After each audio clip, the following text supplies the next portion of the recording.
Hello student, good morning. जैसा कि आपको पता है कि हम अपने एनएलसीसी क्लासेस के बैनर तले एक लेक्चर ऑफ सीरीज लेकर आए हैं, जिसमें कि हम बीएनएसएस को डिस्कस कर रहे हैं। इसमें हम लास्ट लेक्चर में डिस्कस कर रहे थे चैप्टर 9 को, और चैप्टर 9 में हम लगभग आधा डिस्कस कर चुके हैं। बाकी जो आधा बच रहा है उसे हम आज डिस्कस करें। तो आइए हम शुरू करते हैं अपने लेक्चर को।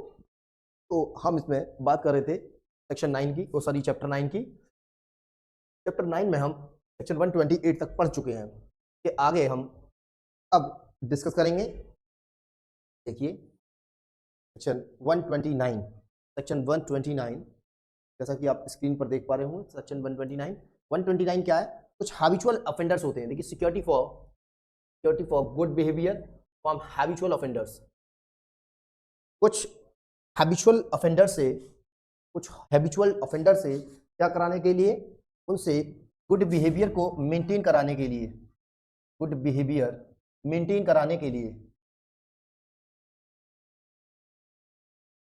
कराने के लिए क्या करेंगे? हम सिक्योरिटी लेंगे गुड बिहेवियर मेंटेन कराने के लिए। आपको क्या देनी पड़ेगी? एक सिक्योरिटी देनी पड़ेगी, जमानत देनी पड़ेगी। इस बात की जमानत देनी पड़ेगी आपको कि आप एक अच्छे इंसान बनकर रहेंगे। आप कोई फजूल में कोई ऑफेंस नहीं करेंगे, कोई डिस्टर्बेंस क्रिएट नहीं करेंगे, पब्लिक पीस को डिस्टर्ब नहीं करेंगे, जो पब्लिक ट्रैंक्विलिटी है उसको मेंटेन रखेंगे। आपने इस बात के लिए एक बॉन्ड देना होगा, जो कि एग्जीक्यूटिव मजिस्ट्रेट के सामने बॉन्ड एग्जीक्यूट किया जाएगा। ये बॉन्ड आपसे लिया क्यों जा रहा है? Because you are a habitual offender.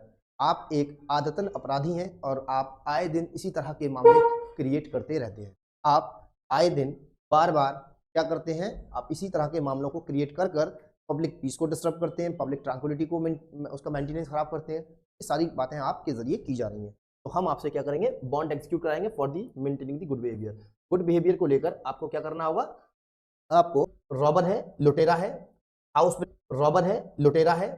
House breaker है जो गृह भेदन का काम करता है, चोर है, या फिर कोई ऐसा व्यक्ति है जो फोर्जरी करता रहता है।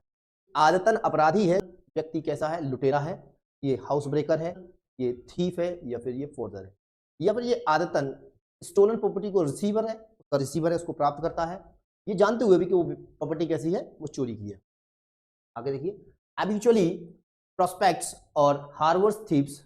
ये क्या करता है? हैबिचुअली आदतन हार्बर्स करता है, प्रोटेक्ट करता है, उनको संरक्षा देता है या उनको संश्रय देता है, किनको? थीव, चोरों को, आदतन।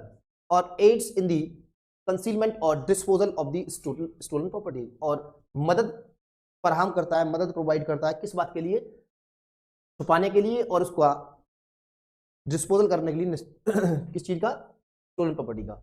एक व्यक्ति जो हैबिचुअली प्रोटेक्ट करता है या हार्बर करता है, किसको? थीव्स को, चोरों को सुरक्षा प्रदान कराता है या उनका संश्रय प्रदान करता है। के अलावा इसी तरह का व्यक्ति हैबिचुअली क्या कर रहा है? मदद दे रहा है। किसको मदद कर रहा है? कंसीलमेंट और disposal of the stolen property, उसके छुपाने में, चुराई गई संपत्ति को, या फिर उसके क्या करने के लिए? उसके डिस्पोजल के लिए, उसके कहीं सेट करने के लिए, उसको डिस्पोज ऑफ करने के लिए प्रॉपर्टी को मदद कर रहा है। डी, हैबिचुअली कमिट्स और अटेम्प्ट्स टू कमिट। वो आदतन करता है या करने का प्रयास करता है, क्या कर रहा है? और अवेट्स दी कमीशन ऑफ, और या उसको अवेट करने की कोशिश करता है।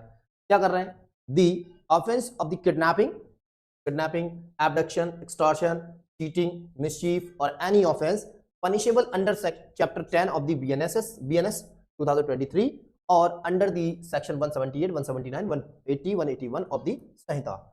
यानी कि इसमें सीधी बात कही गई है कि कोई व्यक्ति किस तरह का है कि वो हैबिचुअली ऑफेंस को करता है या करने का प्रयत्न करता है, या उस ऑफेंस को करने का क्या करता है?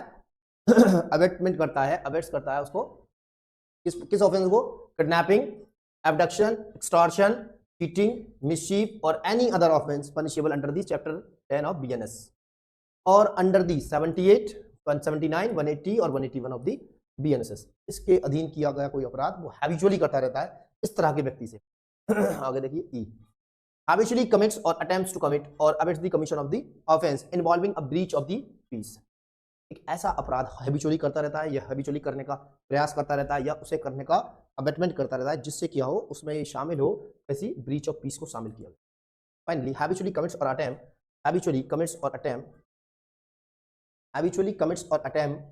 अटेम्प्ट्स टू कमिट और awaits the commission of offence. क्या है ऑफेंस करना चाहिए, कितनी लंबी एक लिस्ट दी गई है, देखिए कौन कौन से ऑफेंसेस है।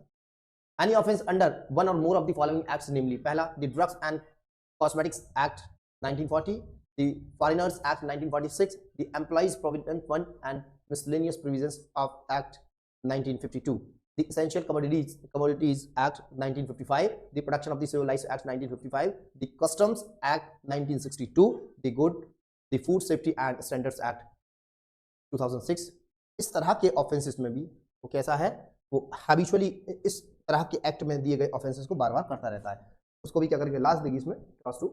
Any offence punishable under the any other law providing for the prevention of hoarding और प्रॉफिटियरिंग और of adulteration of the food और ड्रग और ऑफ करप्शन। देखो ये फूड एडल्ट्रेशन की बात कर रहा है, फूड एडल्ट्रेशन करता है या फिर क्या करता है, बार बार करप्शन करता है, इस तरह का हैबिचुअल आदमी है, उसके खिलाफ भी इसी तरह का बॉन्ड एग्जीक्यूट कराया जा सकता है। अगला देखिए इसमें जी, is so desperate and dangerous as to the tender is being at large without security hazardous to the community. अगर इसको ना रोका गया large without the security hazardous, तो सिक्योरिटी के लिए जो है हैजार्डस खतरनाक होता है, टू दी कम्युनिटी की सिक्योरिटी के लिए हैजार्डस होता है अगर इसको ना रोका गया। डेस्परेट पहला गया, डेंजरस होता है to render his being the large without, इसको रोकना जरूरी है अगर ये खतरनाक होगा। सच मजिस्ट्रेट में in the manner hereinafter provided require such person to show cause. क्या करेंगे, इस तरह का मजिस्ट्रेट इस तरह के मामलों में शो कॉज देगा, why he should not be order to execute a bail bond for his good behaviour for such period not exceeding 3 years as the magistrate think. इस तरह का मैजिस्ट्रेट क्या कराएगा, आपको एक शो कॉज लेटर देगा, show cause letter देके आपको पूरी बात लिखेगा उसमें और बताएगा कि इस तरह का मामला आप इस तरह से हैबिचुअल है तो मैं क्यों ना आपसे बेल बॉन्ड एग्जीक्यूट करा लूँ। जवाब दीजिए कि मैं क्यों ना आपसे बेल बॉन्ड एग्जीक्यूट करा लूँ। और इस तरह के बेल बॉन्ड की उतनी अवधि के लिए जितना कि मजिस्ट्रेट को सही लगता है, लेकिन वो अवधि किसी भी सूरत में 3 साल से ज़्यादा की नहीं हो, किसी भी सूरत में 3 years से ज़्यादा, ठीक है। तरह का मजिस्ट्रेट 3 साल के लिए आपसे बॉन्ड एग्जीक्यूट कर सकते हैं। आगे देखेंगे 130। when a magistrate acting under 126 and 127 and 128 or 129 deems it necessary to require any person to show cause under such section, he shall make an order in writing setting forth the substance of the information received, the amount of the bond to be executed, the term of which it is to be enforced, and the number of securities after the considering the sufficient and fitness for securities। आपने show cause letter जो भेज रहे हैं वो writing में होगा, कैसा होगा, राइटिंग में होगा, चाहे इसमें भेजें आप, इस सेक्शन में भेजें, इस सेक्शन में भेजें या इस सेक्शन में, ठीक है। उस ऑर्डर में क्या क्या लिखा होगा, नेसेसरी रिक्वायर्ड होगा, उसमें क्या, any person to show cause under this section shall make an order in writing, order होगा राइटिंग में। इसमें क्या होगा, setting for the substance of the information received, आपको जो इन्फॉर्मेशन मिली उसका सब्सटेंस लिखना पड़ेगा, आपको कहां से मिली है, क्या हुआ।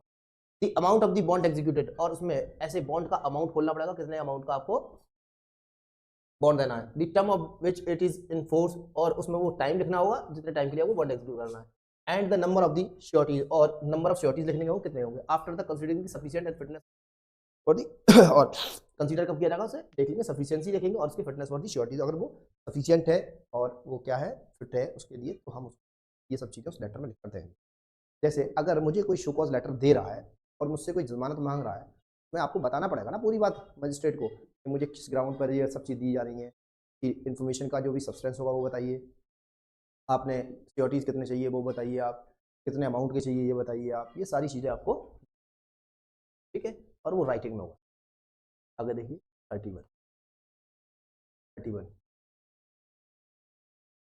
वसीयत in respect of person present in court, ठीक है, लेटर दे दिया आपने और वो व्यक्ति क्या हुआ, शो कॉज लेटर लेकर कहा गया, कोर्ट में हाजिर हो गया, तब क्या हुआ, if the person in respect of whom such order is made is present in court, it shall be read over to him, or if he so desire the substance thereof shall be explained to him।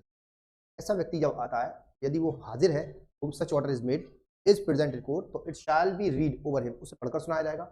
if he so desire, अगर वो कहता है तो उसके substance को भी explain किया जाएगा, फिर सब्सटेंस को भी एक्सप्लेन करेंगे। भाई हर आदमी कानून नहीं जानता है, उसे पढ़कर सुनाइए, अगर वो कहता है कि साहब इसको एक्सप्लेन कर दिए तो एक्सप्लेन करना पड़ेगा। समन्स और warrant in case of the person not so present, अगर इस तरह का व्यक्ति प्रेजेंट नहीं होता है, इस तरह का व्यक्ति अगर इस तरह के लेटर को देने के बाद में प्रेजेंट नहीं हो रहा है, तो उसके खिलाफ क्या होगा, एक समन इशू किया जाएगा या फिर वारंट इशू किया जाएगा उसको हाजिर कराने के लिए। देखें क्या कह रहे हैं, if such person is not present in court the magistrate shall issue a summon, magistrate क्या करेंगे, एक समन इशू कर देंगे रिक्वायरिंग हिम टू अपीयर, उसके उपस्थित होने के लिए। और when such person is in custody, अगर वो पहले से ही कस्टडी में है, a warrant directing the officer in whose custody he is to bring him before the court, अगर वो व्यक्ति पहले से ही कस्टडी में नहीं है तो उसके लिए समन इशू किया जाएगा, और वो व्यक्ति किसी पर्टिकुलर अथॉरिटी की कस्टडी में है मौजूद, जैसे जेल अथॉरिटी में है, किसी और अथॉरिटी की कब्जे में या कस्टडी में है, तो उस अथॉरिटी को इस तरह का एक वारंट इशू किया जाएगा कि इस व्यक्ति को लाकर कहाँ हाजिर किया जाए, मजिस्ट्रेट के सामने, कोर्ट के सामने। आगे देखिए, provided that whenever it appears to such magistrate upon the report of the police officer or upon other information, the substance of which report or information shall be recorded by the magistrate, that there is reason to fear the commission of the breach of the peace, and that such breach of the peace cannot be prevented otherwise than by the immediate arrest of the such person, the magistrate may at any time issue a warrant for his arrest. अगर ऐसे magistrate के पास एक report आती है, appear क्या होता है, upon the report of the public officer या फिर कोई अदर आदमी इन्फॉर्मेशन था, और उसके सब्सटेंस से ये लगता है मजिस्ट्रेट को कि अगर हम क्या नहीं करेंगे, अगर हम इस तरह की रिपोर्ट पर हमें ये रीजन टू बिलीव है, क्या है, रीजन टू फियर है, रीजन टू बिलीव है क्या, एक commission of the breach of the peace, इसको नहीं रोका जा सकता, पीस को डिस्टर्ब होने से नहीं रोका जा सकता जब तक कि इस व्यक्ति को क्या नहीं किया जाए, इसको अरेस्ट ना कर लिया जाए। तो फिर वो वारंट या फिर वो राइटिंग में ऑर्डर नहीं दिया जाएगा शो कॉज, भाई एक पुलिस ऑफिसर ने हमें बताया या किसी अदर इन्फॉर्मेशन, अदर सोर्स से इन्फॉर्मेशन मिली कि मिस्टर एक्स को अगर अरेस्ट नहीं किया गया मजिस्ट्रेट साहब, तो वो व्यक्ति निश्चित तौर पर ही क्या कर देगा, वो ब्रीच ऑफ पीस का ऑफेंस कर देगा। तो ठीक है, फिर ये शो कॉज उसको कॉज मत देना उसे, जाकर सीधा अरेस्ट वारंट निकलवाओ, उसे अरेस्ट करा, ठीक है, अगर तब लगता है, लेकिन रीजन टू फियर होना चाहिए, और वो रिकॉर्डिंग में होगी, जो भी वजह होगी आपके, उसे अरेस्ट करा। ये था आपका 130। आगे देखते हैं 133, क्या कह रहे हैं 133, copy of order to accompany summon of warrant, ठीक है, जो आपने समन इशू किया है ना, हमें समन या क्या इशू कर रहे हैं, वारंट कर रहे हैं इशू के साथ साथ क्या लिख देना, वो ऑर्डर की कॉपी जरूर देना, कॉपी ऑफ ऑर्डर को साथ अटैच करके भेजना, ऑर्डर को क्या करना है आपको, इस तरह के ऑर्डर को इस कॉपी के साथ अटैच करके भेज दीजिएगा, और कुछ नहीं, खाली समन नहीं भेजना है, खाली समन नहीं भेजना है ना, खाली वारंट भेजना है। अगर इन केस आप समन इशू कर रहे हैं तब भी, और अगर इन केस अगर आप वारंट इशू कर रहे हैं तब भी आपको उस ऑर्डर की कॉपी, जो आपने ऑर्डर इशू किया है उसकी कॉपी उसके साथ, क्या कह रहे हैं, यही तो कह रहे हैं, एवरी समन और warrant issued under section 132 shall be accompanied by a copy of the order made under section 130, and such copy shall be delivered by the officer serving or executing such summon or warrant to the person served with or arrest under the same, ठीक है, जब समन को भेज रहे हैं जो भी executive officer वगैरह उसी के साथ भेज देंगे। आगे देखिए, power to dispense with the personal attendance, ठीक है, माफी चाहते हैं पर्सनल अटेंडेंस से, हाँ मुझे माफ कर दिया जाए कि मैं पर्सनल अटेंडेंस नहीं कर पाऊंगा, डिस्पेंस किया जाए, मुझे माफ कर दीजिए। क्यों माफ कर दें, कोई वजह बताइए। देखिए 134 के द मजिस्ट्रेट में if he seems sufficient cause dispense with the personal attendance of the person called upon to show cause, show cause पे उसे बुलाया, वो पर्सनली नहीं आ सकता है, why he should not be ordered to the execute upon for keeping the peace or for good behavior and may permit him to appear by an advocate, ठीक है, आपको हम आपके वकील के माध्यम से आने की परमिशन दे, लेकिन वजह बतानी पड़ेगी, अब वो क्यों, ठीक है, आप वजह बता दीजिए कि साहब मैं नहीं आ सकता हूँ, कोई बात नहीं, हम आपको परमिट कर देंगे, मजिस्ट्रेट आपको परमिट कर सकता है, ठीक है, आप खुद नहीं आना चाहते हैं तो अपने मजिस्ट्रेट के, पहली बात तो उसमें ही लिखा रहता है, शो कॉज लेटर में ही लिखा रहता है, क्या लिखा रहता है शो कॉज लेटर में, या तो खुद पर्सनली अपीयर हो जाइए या फिर थ्रू दी काउंसिल या फिर अपने अधिवक्ता के जरिए। 135 inquiry as to truth of the information, ठीक है, आपने क्या किया, आपने एक इन्फॉर्मेशन के बेसिस पर हमें शो कॉज दे दिया और हम हाजिर हो गए, खुद आए हम, या हमें समन कर बुलाया गया, या हमें वारंट के जरिए बुलाया गया अगर हम किसी अथॉरिटी के अरेस्टिंग में, किसी अथॉरिटी की कस्टडी में थे, या फिर हम खुद नहीं आ सकते किसी कारणवश, तो हम अपने अधिवक्ता के जरिए क्या करें, इन कंप्लाइंस विद, और उसको हाजिर हुआ है वो या उसको लाया गया है उसके सामने वो, और इन एग्जीक्यूशन ऑफ समन्स और warrant issued under the section 132, या समन के जरिए लाया गया है या वारंट के जरिए, the magistrate shall proceed to inquire into the truth of the information, magistrate क्या करेंगे, इंक्वायरी करेंगे इन्फॉर्मेशन का ट्रूथ जानने के लिए, upon which action has been taken, जिस पे बाद में क्या लिखता है वो एक्शन लिखता है, and to take such further evidence as may appears necessary, और वो बाद में कोई और एविडेंस ले सकता है जैसा कि मजिस्ट्रेट को सही लगे। दो चीजें, आप कोर्ट में आए या आपको बुलाया गया या आपको अरेस्ट करके लाया गया, जिस तरह भी आप आए कोर्ट या आप बुलाया गया कोर्ट में, तो वो आपको पढ़कर सुना दिया जाएगा, नोटिस समझा दिया जाएगा। उसके बाद में क्या होगा, उसके बाद में आपके साथ ये होगा कि एक इंक्वायरी करेगा मजिस्ट्रेट, और उस इंक्वायरी का क्यों करेगा, वो इन्फॉर्मेशन की सत्यता को जानने के लिए, उस इन्फॉर्मेशन के ट्रुथ को जानने के लिए। ठीक है, जो भी होगा। और अगर इसके अलावा उसे लगता है कि इंक्वायरी करने के बाद में कोई एविडेंसेस वगैरह लिए जाए तो वगैरह भी ले सकते हैं मजिस्ट्रेट को। क्लॉज 2 क्या कह रहा है, clause 2, such inquiry shall be made as nearly as may be practicable in the manner hereinafter prescribed for conducting trial and recording the evidence in summary। ठीक है, ये इंक्वायरी वगैरह कैसे होगी, तरह से होगी जहाँ तक ये प्रैक्टिकेबल हो, जहाँ तक कि साध्य हो, कहाँ तक, जहाँ तक वो कैसी यूज़ की जाएगी, समन केसेस के तरीके का फॉर्मेट यूज़ किया जाएगा। उसमें जो मैनर है, तरीका है, समन केसेस वाला ही फॉलो करेगा। बस after the commencement and before the completion of the inquiry under subsection 1, after the commencement or before the completion, यानी शुरू होने के बाद और खत्म होने से पहले, यानी कि बीच की अवस्था में, of the inquiry under subsection 1, the magistrate if he considered that immediate measures are necessary for the prevention of the breach of the peace or disturbance of the public tranquility or the commission of any offence or the public safety, may for reason to be recorded in writing that the person in respect of whom the order under section 130 has been made to the execute a bond or bail bond for keeping the peace or maintaining the good behavior until the conclusion of the inquiry and may detain him in custody until such bond or bail bond is executed or in default of the execution until the inquiry is concluded। ठीक है भाई, हमें लग रहा है magistrate है, भले ही हम जांच कर रहे हैं, और हमें लग रहा है जांच के बीच में, जांच शुरू होने के बाद और खत्म होने से पहले हमें लग रहा है कि नहीं नहीं कुछ इस तरह की जरूरतें हैं जिनसे क्या होता है, प्रिवेंशन किया जा सकता है ब्रीच ऑफ पीस को, disturbance of the public tranquillity को, या commission of an offence, safety वगैरह को, तब तक नहीं किया जाता जब तक कि इस आदमी से क्या ना करा लिया जाए, बॉन्ड एग्जीक्यूट ना करा लिया। ठीक है, उतने टाइम के लिए बॉन्ड एग्जीक्यूट करके दीजिए जब तक कि आपकी इंक्वायरी कंप्लीट नहीं हो रही है। अगर बॉन्ड एग्जीक्यूट नहीं करेंगे तो आपको जेल भेज दिया जाएगा जब तक कि हमारी कंक्लूजन न निकले। भाई मैं मजिस्ट्रेट हूँ, आप आए, पूरा कॉपरेट किया आपने, आप कोर्ट में हाजिर है, मैंने इंक्वायरी शुरू कर दी, लेकिन मेरे पास कुछ इन्फॉर्मेशन ऐसी है कि इस आदमी से अगर आपने बॉन्ड एग्जीक्यूट नहीं कराया, ये जाकर बाहर बवाल कर देगा। इंक्वायरी को एक दिन में थोड़ी आती है, एक दिन, 2 दिन, 4 दिन में लगते हैं। इस बीच में इंक्वायरी शुरू होने के बाद और कंप्लीट होने से पहले जो बीच की अवस्था है, बीच का जो टाइम पीरियड है, उस टाइम पीरियड के लिए हम आपसे क्या कराएंगे, हम आपसे bond execute 127, 128, 120 shall be directed to execute a bond or bail bond for the maintaining the good behavior. No person against whom proceedings are not being taken under, किसी व्यक्ति के खिलाफ नहीं ली जाएंगी के अंदर shall be directed to execute a bond or bail bond for the maintaining good behavior. No person against, किसी व्यक्ति के खिलाफ नहीं जो कि proceedings are not being taken under section 127 के अंदर, 128 29 के अंदर डायरेक्ट एग्जीक्यूट बॉन्ड नहीं कराया जाएगा अगर वो व्यक्ति क्या है, मैं पहले से गुड बिहेवियर के लिए बात चल रही है। पब्लिक पीस में ही होगा बस खाली, देखो 127, 128, 129 में इस तरह की चीज नहीं की जाएगी कि पहले से बीच में ही इंक्वायरी में आपसे क्या करा जाए, यहाँ क्या है, पब्लिक पीस वाले मामलों में ही किया जाए। बी, ये देखो जहां गुड बिहेवियर की बात है वहां बीच इंक्वायरी में आप उनसे बॉन्ड एग्जीक्यूट वगैरह नहीं करते। The condition of such bond whether as the amount thereof or as to the provision of securities or the number thereof or the pecuniary extent of their liability shall not be more onerous that those specified in the order under section. ठीक है, वही होगा, उससे ज़्यादा नहीं कर पाएंगे आप। तो 130 के आदेश में जो अमाउंट और जो श्योरिटीज़ का नंबर, तो वो नंबर ऑफ श्योरिटीज़ भी वही रहेंगे और अमाउंट भी वही रहेगा जो कि आपको 130 के ऑर्डर में, यानी घटाएंगे बढ़ाएंगे नहीं आप।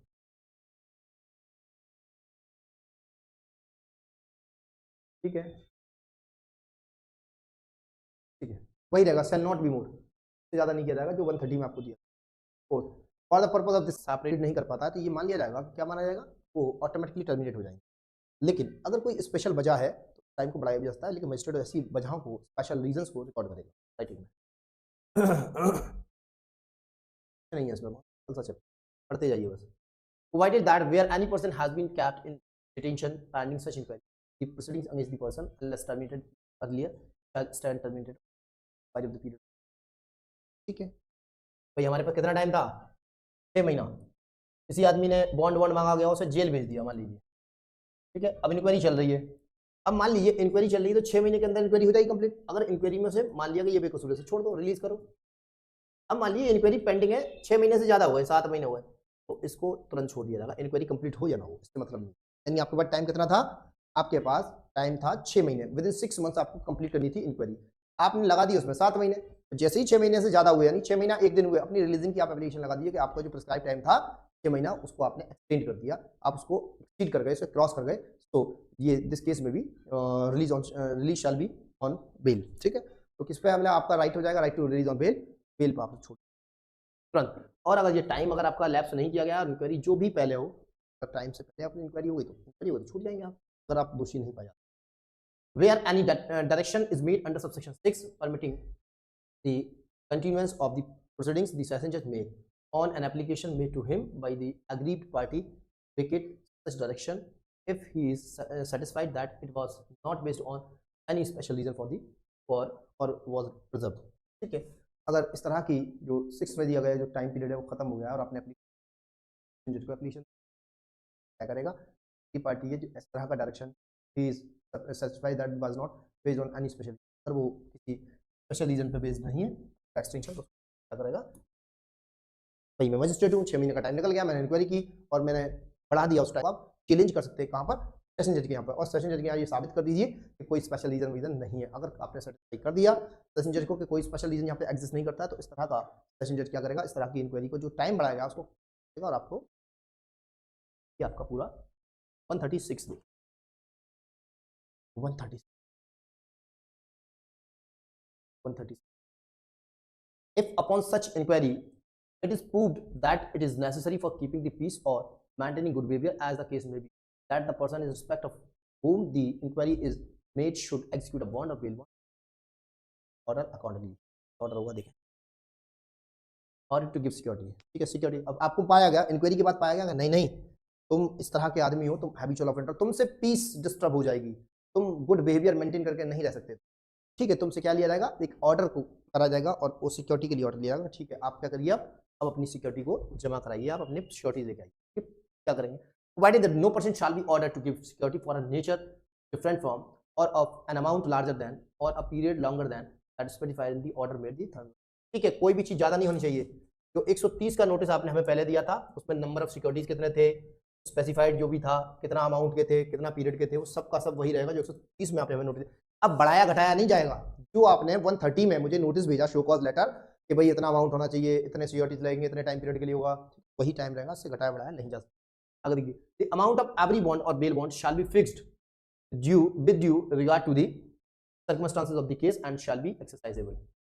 अब ऐसे नहीं है कि किसी ककड़ी के चोर को आप तलवार से काट देंगे, जिस तरह का केस का नेचर होगा उसी तरह का अमाउंट खुलेगा उनका, उसी तरह का क्या होगा टाइम पीरियड खुलेगा, जो भी सर्कमस्टांसेस होंगे उस हिसाब से, केस के हिसाब से, यानी कि आपने कुछ भी कुछ कहीं का कुछ लगा देंगे ऐसे। When the person is in respect of whom the inquiry is made is a child, the bond shall be executed by only his securities।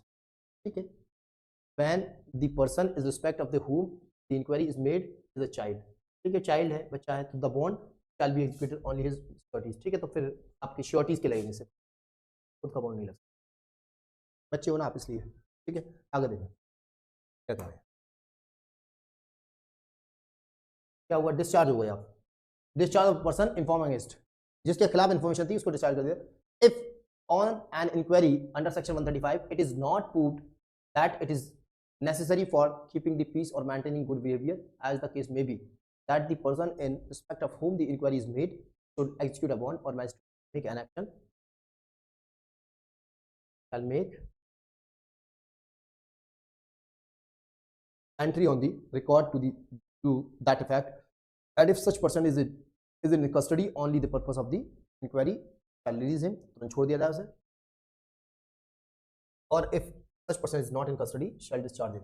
कि अगर वो जेल में पहुंचा दिया आपने, उसे कस्टडी में पहुंचाया, तो उसे तुरंत छोड़ दीजिए, इंक्वायरी में वो दोषी नहीं पाया गया ना, उसके खिलाफ जो इन्फॉर्मेशन थी वो झूठी थी, सत्यता जानने के लिए बात कर रहे थे ना आप, जो इन्फॉर्मेशन आई थी मजिस्ट्रेट साहब ने उसकी सत्यता को जांचा, सत्यता में पाया गया इन्फॉर्मेशन गलत है तो उसको छोड़ दिया जाएगा, तो छोड़ दिया जाएगा। अगर वो किसी कस्टडी में है तो छोड़ दिया जाएगा, अगर वो कस्टडी में नहीं है तो इस तरह की डिस्चार्ज कर दिया जाएगा, श्योरिटी वगैरह नहीं रखें।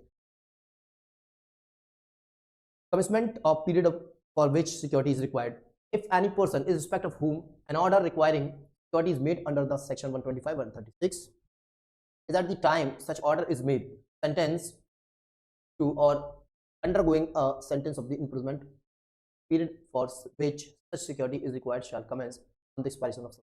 ठीक है, वो आदमी जेल वेल में गया है, तो जो नोटिस का जो टाइम था ना कि 1 साल के लिए आपको पाबंद किया जा रहा है या 3 साल के लिए, ये कब से शुरू होगा? जब वो आदमी सजा काट के बाहर निकलेगा ना, तब से। जब वो पहले वाली बात बता रहा हूँ मैं, जो शुरुआत में हमने बताया आपको, कहाँ चलता है, 125 की बात कर रहा हूँ, 125 जुडिशियल पावर है ना, वो जेल में चला जाता है, तो वो कब से शुरू होगा? तो जिस दिन उसकी सजा पूरी होगी और वो बाहर निकलेगा, उसी दिन से इस तरह का क्या हो जाएगा, आपका बॉन्ड की सॉरी नोटिस का time period. In other cases, इसके अलावा वो जेल में था तब, तो अब in other cases such period shall commence on the date of such order unless the magistrate for sufficient reason fix a later date. ठीक है, मैजिस्ट्रेट फिक्स कर देगा कोई, अनलेस कोई अगर रीजन ना हो तो रीजन रिकॉर्ड करेगा सब, नहीं तो वो अलग से डेट फिक्स कर देगा कि इस दिन से आपका क्या चलेगा, मैजिस्ट्रेट फिक्स करेगा इस दिन से आपका क्या चलेगा, इस दिन से आपका टाइम शुरू हो जाएगा, आपके पीरियड ऑफ नोटिस का टाइम जो हमने आपको पाबंद किया। ठीक है, कंटेंट ऑफ बॉन्ड, कंटेंट्स क्या होंगे बॉन्ड के, कंटेंट्स क्या होंगे, अंतर वस्तु क्या होगी बॉन्ड की। ठीक है, the bond of bail or bail bond to be executed by any such person shall be bind him to keep the peace or to be of good behaviour as the case may be, and in the latter is the commission or attempt to commit or the abatement of any offense punishable with the imprisonment whenever it may be committed is a breach of the bond or bail bond। ठीक है, सब कुछ लिख दो उसमें, किस offence के लिए उसके खिलाफ आपको इन्फॉर्मेशन मिली है, सब चीज़ें लिख दो उसमें, लिखा होगा उसमें कितने साल के लिए सजा है, कितना बेल बॉन्ड वगैरह सबकी जानकारी। पावर टू रिजेक्ट श्योरिटीज, इनको पावर होगी श्योरिटीज को रिजेक्ट करने की, इनको पावर होगी श्योरिटीज को रिजेक्ट करने की, इनके पास पावर है श्योरिटीज को रिजेक्ट करने की, पास पावर है श्योरिटीज को रिजेक्ट कर। तो देखो श्योरिटीज को रिजेक्ट कराते हैं, टू रिजेक्ट क्या कह रहे हैं, A magistrate may refuse to accept any sureties offered or may reject any surety previously accepted by him or his predecessors under this chapter on the ground that such surety is an unfit person for। ठीक है, वो कभी भी किसी भी time पे कर सकते हैं, may refuse to accept any surety offered, उसी टाइम पे जब आप श्योरिटी दे रहे तभी कर सकते हैं, और may reject any surety previously accepted by him, तो उसको पहले एक्सेप्ट कर लिया गया, बाद में पता लगता है कि वो आदमी फिट फॉर नहीं है सॉरी, उस मजिस्ट्रेट के जरिए या उस मजिस्ट्रेट के आने वाले सक्सेसर के जरिए पता लगता है कि भाई ये क्या है, तरह का मामला है कि ये आदमी फिट फॉर नहीं है किसके लिए, श्योरिटी देने के लिए, तो उसको बेल बॉन्ड को पर्पस दे रखा है। Provided that before so refusing to accept or rejecting any such surety, he shall either himself hold an inquiry on oath into the fitness of the sureties। ठीक है, एक इंक्वायरी करा लेगा वो, और उस पर क्या करेगा, ओथ पे उसको फिटनेस कराएगा, और cause such inquiry to be held and a report to be made thereon, एक इंक्वायरी हेल्ड करा लेगा। ठीक है, report to be made thereon by a magistrate subordinate to him, इस तरीके के मजिस्ट्रेट जाके करा देगा, कोऑर्डिनेट जांच करा लेगा, देखो इसे है या नहीं है slide. Such magistrate shall, before holding the inquiry, give reasonable notice to the surety and to the person by whom the surety was offered, and shall, in making the inquiry, record the substance adduced before him। ठीक है, भाई आपको हम भाई जांचना चाहते हैं ये श्योरिटी परफेक्ट है या नहीं है, इस तरह की जांच में हम क्या करेंगे, हम एक नोटिस दे देंगे कि भाई आपको अपना बचाव करना है तो करो अपना बचाव आगे, हमें तो ये श्योरिटी सही नहीं लग रहा, हम तो इसे सही नहीं मानते। ठीक है, अपने मौका दो, आएंगे वो अपनी बात रखेंगे। If the magistrate is satisfied after the considering the evidence so adduced either before him or before a magistrate deputed under subsection 1 and the report of the such magistrate, if any, that the surety is an unfit person for the purposes of the bail bond, he shall make an order refusing to accept or rejecting as the case may be such surety and recording him his reason for so doing। ठीक है, आपने जांच करने के लिए कह दिया अपने सबऑर्डिनेट मजिस्ट्रेट से, वो जांच करेगा, जांच करने के बाद एविडेंसेस वगैरह जो भी लेगा उसका रिजल्ट कुछ भी हो, चाहे वो एक्सेप्ट करे चाहे वो आपको रिजेक्ट करे श्योरिटीज को, दोनों ही अवस्था में, दोनों ही कंडीशन में क्या करना हो, अपने रीजन रिकॉर्ड करने के क्यों वो उसको रिजेक्ट कर रहा है और क्यों वो उसको एक्सेप्ट कर रहा है श्योरिटी को। लास्ट का प्रोविजो देखें, प्रोविजो क्या है, provided that before making an order rejecting any surety who has previously, एक या दो सेक्शन मात्र बचे हैं, हम इसको कल के सेशन में हम इसको डिस्कस। आशा करता हूँ आपको हमारा सेशन पसंद आया होगा, और पसंद आया तो हमारे वीडियो को लाइक करिए, शेयर करिए, कमेंट करिए, और हमारे एक महत्वपूर्ण इन्फॉर्मेशन आपको बता दूं अपने इस चैनल के माध्यम से, जो लोग भी अलीगढ़ या अलीगढ़ के बाहर से अलीगढ़ मुस्लिम यूनिवर्सिटी के एंट्रेंस एग्ज़ाम्स की तैयारी करना चाहते हैं, जैसे कि बीए फॉरेन लैंग्वेज या बीए एलएलबी या और कोई मुख्तलिफ एग्ज़ाम तैयारी करना चाहते हैं, तो हमारे यहाँ पर एनएलसीसी क्लासेस के बैनर के तले हम एक बहुत ही अच्छा कॉम्प्रिहेंसिव क्रैश कोर्स चला रहे हैं, जिसकी मात्र फ़ीस 2000 या 2500 रुपये हो सकती है आपकी। 2000 या 2500 रुपये हो सकती है, इस पर कंडीशन अप्लाई। आप आइए, आकर हमारे ऑफ़िस को विज़िट करिए या स्क्रीन पे दिए गए नंबर पर, क्योंकि हमारे जो 2 बैच हैं शुरू होने वाले हैं क्रैश कोर्स, एक 10 तारीख को शुरू हो रहा है, यानी कि कल से शुरू होगा, या सॉरी आज से शुरू होगा, आज से शुरू हो रहा है, और आपका एक बैच शुरू हो रहा है आफ्टर होली 15 तारीख से। जो लोग होली के बाद ज्वाइन करना चाहते हैं, 15 तारीख के बाद ज्वाइन कर सकते हैं। जो लोग आज या कल से शुरू करना चाहते हैं, तो आज कल में भी शुरू कर, ये फीस मात्र 2000 या 2500 रुपये हो सकती है, कंडीशन अप्लाई। ज़्यादा जानकारी के लिए स्क्रीन पे दिए गए नंबर पर कॉल करें या फिर ऑफिस पे